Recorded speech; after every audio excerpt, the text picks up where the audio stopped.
Hello everyone, कैसे हैं आप सब लोग। ये इंग्लिश का आपका सेकंड चैप्टर होने वाला है वर्ब। पहला चैप्टर मैं करवा चुका हूँ, सब्जेक्ट वर्ब एग्रीमेंट। पूरी प्लेलिस्ट है उसकी, आप जाके देख सकते हैं। ये सेकंड चैप्टर वर्ब स्टार्ट करेंगे हम आज, ठीक। और मैं पहले आपको ये बताया था मैं किस बुक से करवा रहा हूँ। ये बुक है, ये मेरा 2021 या 2022 का एडिशन है। सेम चीज़ है, कुछ थोड़ा बहुत अपडेट होता है। अगर आप लेंगे तो यही बुक लेना, सबसे बेस्ट बुक है ये एसएससी के लिए।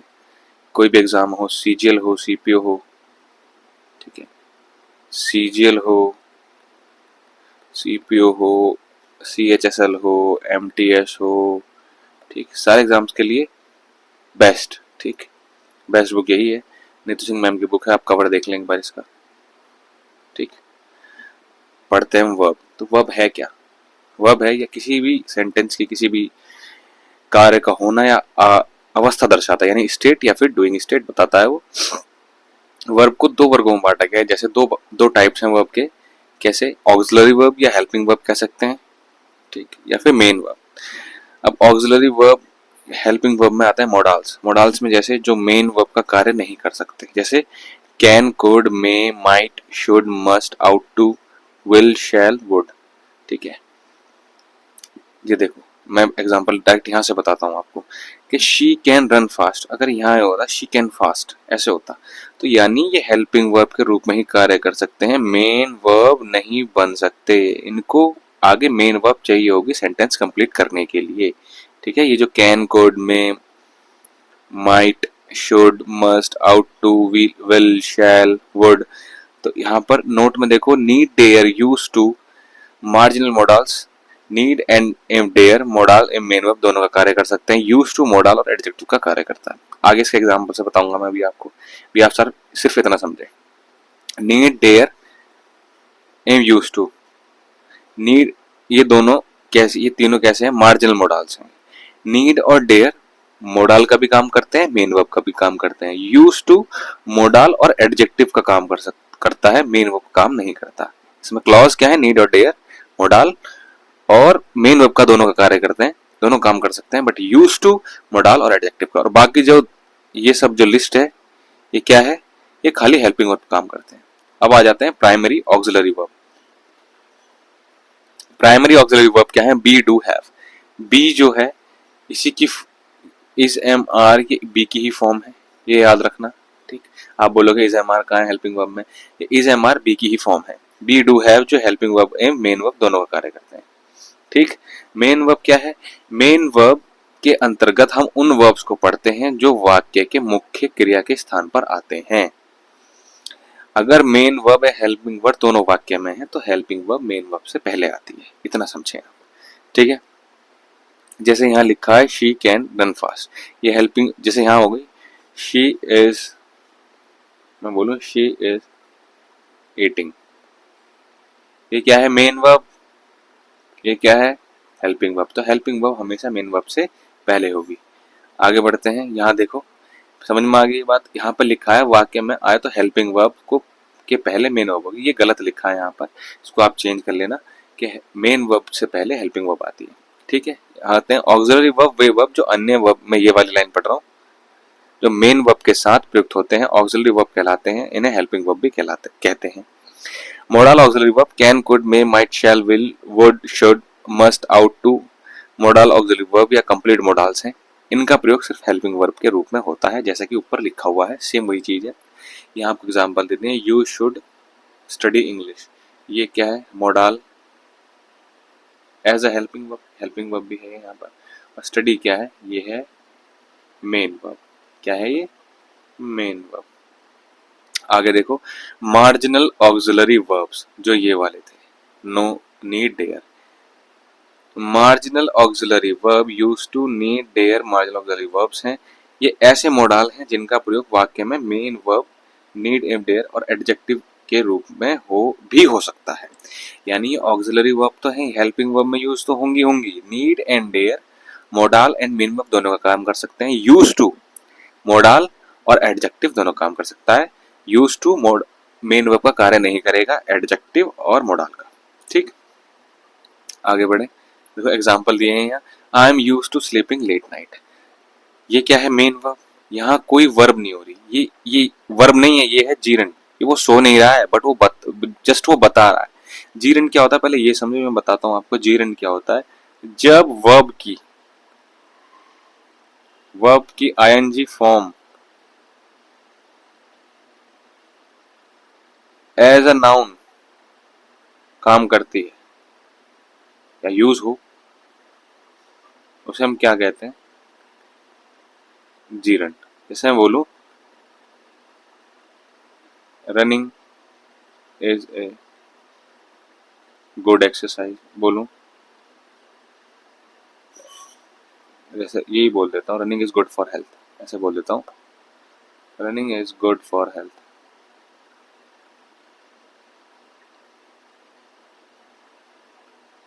स्विमिंग ले लेता हूँ,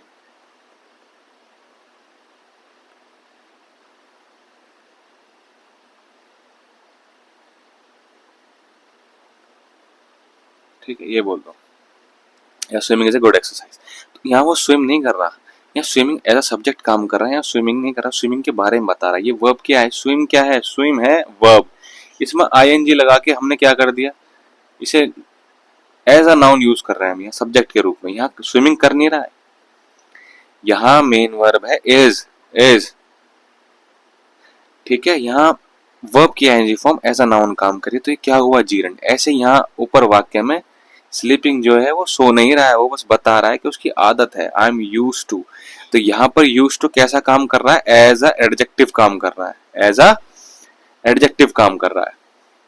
नेक्स्ट सेंटेंस देखो, आई यूज टू स्लीप लेट। अब वो बता रहा है अपने पास्ट रूटीन, वो लेट सोने का आदि था, अब नहीं सोता है। तो यूज टू यहाँ क्या है? मोडाल। ये है मेन वर्ब, ठीक है।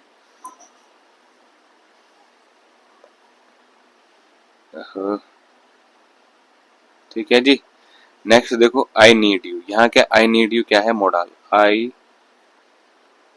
Need you, you need not come tomorrow, ये है मेन वर्ब। यहाँ पे है ये हेल्पिंग वर्ब, यहाँ पे सॉरी मेन वर्ब है ये। ऊपर वाले वाक्य में नीड जो है मेन वर्ब है, कहा था ना मेन वर्ब के रूप में भी काम कर सकता है नीड। तो यहाँ पर क्या है? I need you. तो नीड क्या है यहाँ? यहाँ है नीड मेन वर्ब। और इस वाले सेंटेंस में नीड क्या है? Helping verb. मेन वर्ब क्या है? कम क्या है? ये है मेन वर्ब। मेरी बात समझ में आई होगी, ठीक है। आई नीड यू बोल सकते हैं, तो नीड क्या है? Main verb. मुझे तुम चाहिए, मुझे तुम्हारी जरूरत है, ठीक है। नेक्स्ट देखो, third, she does not dare to come home late. Does क्या है यहाँ? Helping verb. यहाँ क्या है? Main verb. इस वाले वाक्य में डेयर क्या है? डेयर देखो, सॉरी डेज क्या, डज क्या है? Helping verb. डेयर क्या है? Main verb. नीड और डेयर क्लॉज था ना, तो यहाँ पर डेयर क्या है? Helping verb. और यहाँ एंटर क्या है? Main verb. ये क्या है? Main verb. तो यहाँ पर एज अ मेन वर्ब कार्य कर रहा है डेयर, और यहाँ पर एज अ हेल्पिंग वर्ब कार्य कर रहा है, ठीक है। आगे बढ़ेंगे, you need not to worry now. देखो, जहां भी नीड होगा ना वहां पर टू यूज नहीं होगा, क्योंकि नीड के साथ टू यूज नहीं होता आगे। और टू के बाद हमेशा बेस फॉर्म होती है वर्ब की, जो रियल फॉर्म होती है, बेस फॉर्म, ठीक है। मोडाल के साथ जहां need as a modal use होगा वहां पर टू नहीं, वहां पर टू नहीं आएगा, ठीक है। समझ में आ गई मेरी बात? आगे बढ़ेंगे, ऑक्सिलरी वर्ब्स के कुछ मुख्य बिंदु। रूल वन देखो, मॉडल ऑक्सिलरी वर्ब का प्रयोग मेन वर्ब के रूप में नहीं होता, इसका प्रयोग हेल्पिंग वर्ब के रूप में होता। सेम वही बात जो मैंने स्टार्टिंग में बताई, I can lift this box. यदि हेल्पिंग वर्ब, यहाँ पर मेन वर्ब चाहिए सेंटेंस को कंप्लीट करने के लिए, बिकॉज कैन जो है मेन वर्ब के रूप में यूज नहीं होता। आई कैन दिस बॉक्स, यहाँ पूरा सेंटेंस करने के लिए चाहिए ना कुछ। आगे देखो, बी देखो, he should work hard. He should work hard, तो यहाँ शुड क्या है? Helping verb. वर्क क्या है? मेन वर्ब, ठीक है। आगे देखेंगे, rule two, modal auxiliary verbs non finite verbs, इसका प्रयोग सभी नंबर्स तथा पर्सन के सब्जेक्ट के साथ हमेशा एक ही रूप में होता है। हम इसमें एस लगा के प्लूरल नहीं बना सकते इसको, ठीक है, ये हमेशा एज इट इज रहेगा, ठीक। Modal auxiliary verb non infinitive verb है, इसका प्रयोग सभी नंबर तथा पर्सन के सब्जेक्ट के साथ हमेशा एक ही रूप में होता है, अर्थात इसके रूप फॉर्म में कोई परिवर्तन नहीं होता, और अगर सब्जेक्ट पर्सन या उनकी संख्या परिवर्तित हो तो। She can help you, you should understand your friends, ठीक है। भाई शी के साथ कैसी आती है, शी हेल्प्स एवरीवन, मेरी बात समझ में आ रही है, शी हेल्प्स एवरीवन। तो हमने यहाँ क्या है, ये सब्जेक्ट है सिंगुलर, ये सब्जेक्ट क्या है, ये है सिंगुलर, तो हमने वर्ब कैसे यूज करी, सिंगुलर। यहाँ पर नहीं करा क्योंकि कैन के साथ वर्ब की हमेशा बेस फॉर्म यूज होती है मोडाल्स के साथ। समझ में आई मेरी बात, ये देखो वर्ब की बेस फॉर्म क्या होती है, रियल जो, जैसे मैं बोलूँ रन, ये होगी बेस फॉर्म, रन्स क्या होगी, ये होगी सिंगुलर फॉर्म, हमने ऐसे लगा के इसको चेंज कर दिया ना। कम, ईट, कम, ईट, रन, और क्या बोल सकते हैं, डू, ये बेस फॉर्म होती है। हम इनमें इसमें लगाएंगे ईएस डज, इसमें लगाएंगे रन्स, इसको सिंगुलर बनाने के लिए ईट्स, इसमें लगाएंगे comes, he comes, she comes, ठीक है। आगे बढ़ेंगे, आउट टू का मतलब ऐसा करना चाहिए, we ought to respect our parents, he use to come late, ठीक है, एज अ मोडाल यूज हो रहे हैं, we ought to respect our parents, he use to come late, वह लेट आने का आदि था, use to as a modal है और come as a base form है। आगे बढ़ेंगे, use of modal auxiliary verbs, can एवं कुड, कैन का प्रयोग पावर, शक्ति, एबिलिटी तथा कैपेसिटी बताने के लिए यूज होता है। जैसे मैं बोलूं, he can lift the box, I could not come yesterday, मैं कल नहीं आ सका, ठीक है। जैसे करने के लिए होता है, कुड का प्रयोग पास्ट एबिलिटी, पावर, कैपेसिटी, भूतकाल की योग्यता, शक्ति, सामर्थ्य को व्यक्त करने के लिए भी होता है, मैं कल नहीं आ सका, ठीक है। He can lift the box, क्षमता बता रहा है। आगे देखो, कैन का प्रयोग, कैन के जो यूजेस है वो बता रहा है, रूल 2 क्या है कैन के लिए, कैन और कुड के लिए, कैन का प्रयोग परमिशन देने भाव को अभिव्यक्त, परमिशन देने के भाव को अभिव्यक्त करने के लिए किया जाता है। फॉर एग्जाम्पल, आप परमिशन ले रहे हैं या परमिशन दे रहे हैं, यू कैन गो नाउ, क्या लिखा है, यू कैन गो नाउ। अब मैं यहाँ से आपको एक चीज समझाता हूँ कि कैन जो है यहाँ ऑक्सिलरी वर्ब, या फिर बोल दो कि एज अ मोडाल यूज हो रहा है ना, हेल्पिंग वर्ब, गो क्या है, मेन वर्ब, ठीक है। ओ, आगे देखेंगे, you can not enter my room, can I help you, permission ले रहा है, यहाँ पर परमिशन दे रहा है, यू कैन गो नाउ, एक उसे ऑर्डर काइंड ऑफ, ठीक है, परमिशन ही हुई है। रूल नंबर 3 देखो, कैन का प्रयोग थियोरेटिकल पॉसिबिलिटीज के लिए, अभिव्यक्त करने के लिए भी होता है, ठीक है, सैद्धांतिक संभावना जो होती है। Everyone can make a mistake, मतलब सब, हर कोई गलती कर सकता है, सीधी सी बात है, ठीक है, वहां कैन का यूज होता है। Such a pandemic can finish life from the earth, ठीक है, एक पॉसिबिलिटी बता रहा है ना कि ऐसा पेंडेमिक, ये ऐसा पेंडेमिक है कि ये अर्थ से लाइफ को जो है ना हमेशा के लिए खत्म कर सकता है। रूल नंबर 4 देखो, कुड का प्रयोग रिमोट पॉसिबिलिटी व्यक्त करने के लिए किया जाता है। There could be a bomb under your seat, वहां बम हो सकता था, ठीक है, there could be a bomb under your seat, but है नहीं, ठीक है। रूल 5 देखो, कैन का प्रयोग दोस्ताना निवेदन के लिए, can we be friends, could I talk to mister Shukla,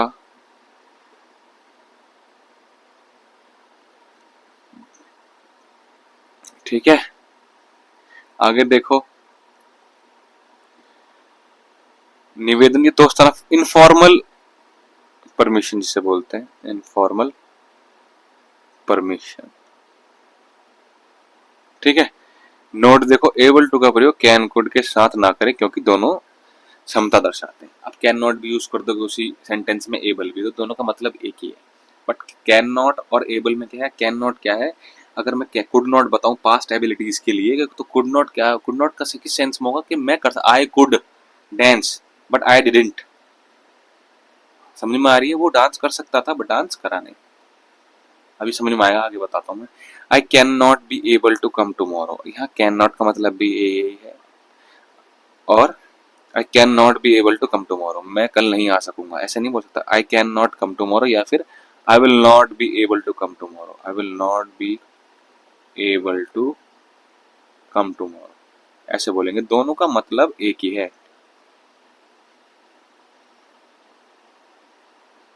ठीक है, बात समझ में आई होगी। देखो यहाँ लिखा है I can not come tomorrow, I will not be able to come tomorrow. Could में पास्ट क्षमता व्यक्त की जाती है परंतु कार्य का होना नहीं। ये कार्य हुआ है ये मैटर नहीं, ये नहीं बताएगा, वो कर सकता था, पास्ट एबिलिटी थी, वो अब नहीं है। I could sing very well when I was young and I was able to perform well on stage. ठीक है, नोट देखो, नेगेटिव वाक्यों में कुड अथवा एबल टू में किसी एक का प्रयोग होता है। The doctor could not save the patient, the doctor was unable to save the patient. अब देखो ये वाक्य, देखो यहाँ समझ में आएगा कुड और एबल टू में अंतर क्या है। अगर मैं यहाँ ये बोलूं we could reach home safely through it was dark, अंधेरे में भी हम जा सकते थे, कुड का मतलब हम जा सकते थे बट गए नहीं। यहाँ पर क्या यूज होगा, एबल का। ये डिफरेंस है कुड और एबल में। We were able to reach home safely through it was dark, हम घर सेफली जा सके अंधेरे के बावजूद भी। ठीक है, समझ में आई मेरी बात। कुड जो है पॉसिबिलिटी बताता है, और यहाँ एबल क्या बता रहा है, वो जा सके, गए, पहुंच गए। कुड आएगा तो यहाँ मतलब वो जा सकते थे बट दे डिडंट, वो गए नहीं। आगे देखें, मे माइट और मस्ट में अंतर देखें क्या है। मे का प्रयोग रूल 1, अब इसमें ज्यादा कुछ ऐसा रॉकेट साइंस नहीं है, बहुत सिंपल सिंपल सी चीजें हैं। मे का प्रयोग संभावना अनिश्चित के भाव को व्यक्त करने के लिए होता है। इट मे रेन टुनाइट, यानी आज रात को बारिश हो भी सकती है और नहीं भी। May is used in weather forecasting यानी मेटेरोलॉजी। रूल 2 देखो, मे का प्रयोग इच्छा को व्यक्त करने के लिए ऑपरेटिव सेंटेंस में इच्छा सूचक। ठीक है, may you live long, may God bless you, हम कहते हैं ना इच्छा सूचक, तो वहां यूज होता है मे का। ऐसे वाक्य इन्वर्जन में होते हैं, यानी हेल्पिंग वर्ब सब्जेक्ट के पहले आता है। ये रही हेल्पिंग वर्ब, ये रहा सब्जेक्ट, मेन वर्ब। ठीक है, ये हो गया एडवर्ब। लिव के लिए ना, कैसा कैसा लिव, लॉन्ग लिव, लिव यानी यहाँ मेन वर्ब, और लॉन्ग क्या है उसकी वो बता रहा है एडवर्ब, उसकी विशेषता, कैसा लिव, लॉन्ग लिव। रूल 3 देखो, यदि प्रिंसिपल क्लॉज प्रेजेंट टेंस में हो, the subordinate clause that so that in order that से प्रारंभ हो तथा इसे पर्पस का बोध हो, सबऑर्डिनेट क्लॉज में मे का प्रयोग होता है। वी ईट, ये है प्रिंसिपल क्लॉज।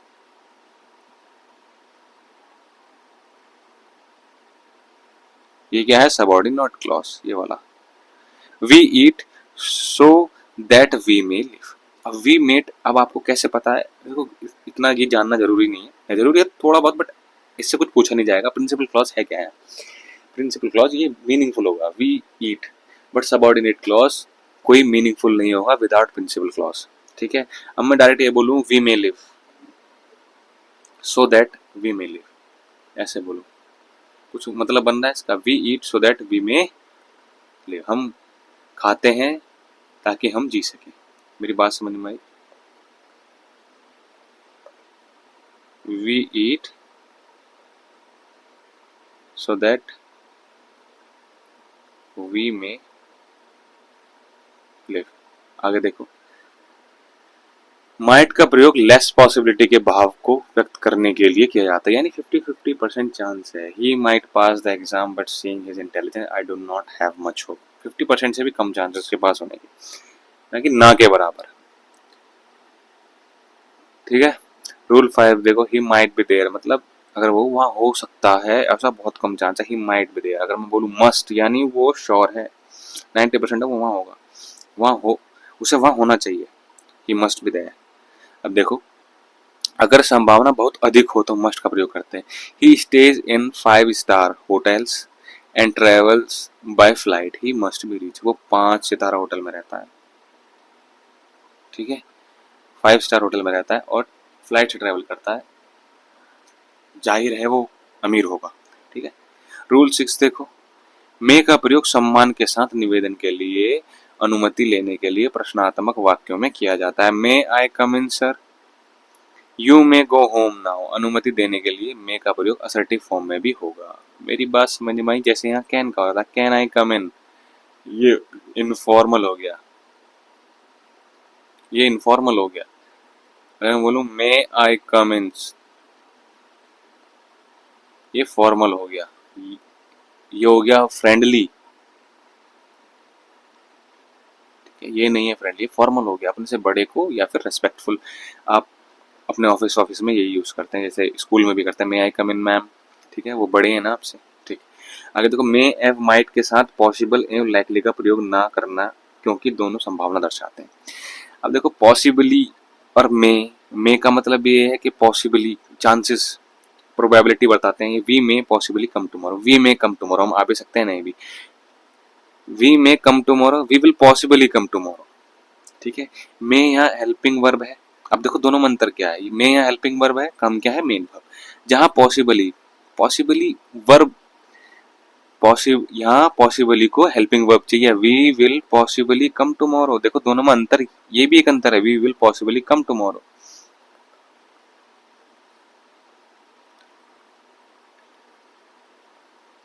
यहाँ पर वी मे कम टुमारो, हम कल आ सकते हैं। आज के लिए इतना ही। नेक्स्ट क्लास में मैं आगे का चैप्टर कंटिन्यू करूंगा। तब तक के लिए बाय बाय। और जो भी कोई डाउट होता है आप कमेंट सेक्शन में अपना कमेंट कर सकते हैं।